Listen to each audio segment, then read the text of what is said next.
Speaking of pressures, though, following on from Mikhail Damsgaard there, I think it's pertinent that we discuss Lautaro Martinez before he turns 24, which I believe he does in the next week or so. So, depending on when you listen to this, he may have already turned 24, and it'll be a sad day for Scouted football because he's been a very very good servant to us over the years.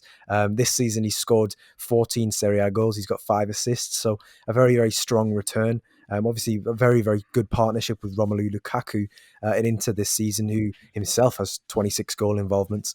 But the reason we're going to talk about Lautaro is because he has the most pressures in the attacking third this season of any player across Serie A. 171 in sort of 1/3 of the pitch, his area.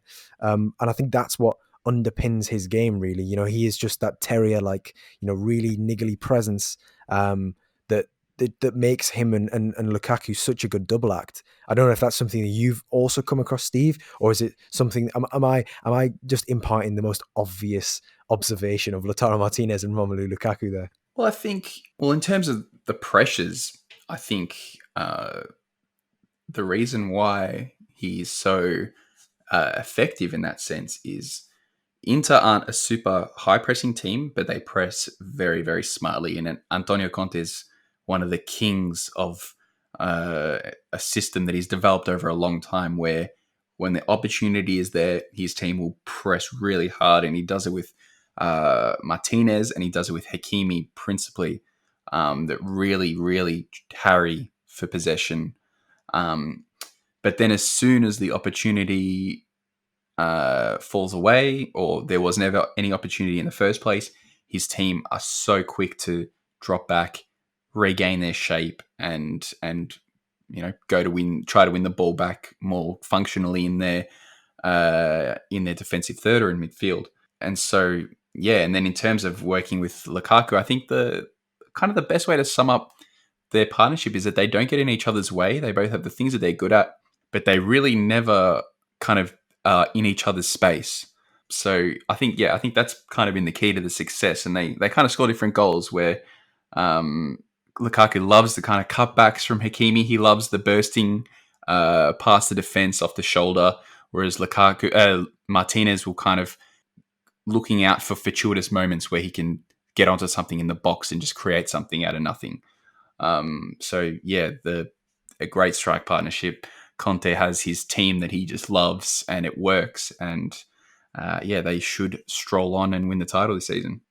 Yeah, I definitely think it's important to stress that Inter are not necessarily a high pressing team or a really vigorous pressing team, which sort of highlights why Lautaro Martinez his output in that area in terms of pressures in the attacking third is so impressive. Because just getting up it's quite topical that we mention this because Sampdoria are top of the attempted pressures in Serie A this season, and Inter are all the way down in 15th, I believe. I think they're. Yeah, I was going to say I think they'll bottom 25%.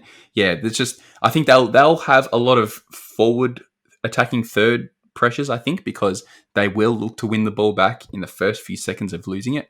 But then I don't think they'll have many defensive or midfield pressures because that's when they'll sit back and try and let the game come to them and nip in at an opportune moment rather than pushing to win the ball back. Whereas I think Sampdoria are a team where they want to press, win the ball back, and break quickly, and it just suits Ranieri's style better, getting those counter-attacking opportunities. Then when he can get balls in behind and send players out wide, get crosses in. So it's two different systems. But I tell you what, for Conte, he's got the team drilled perfectly, and they just know exactly what to do. Well, yeah, fancy that. They are 5th for pressures in the attacking third. So, I think very much we've hit the nail on the head there, essentially.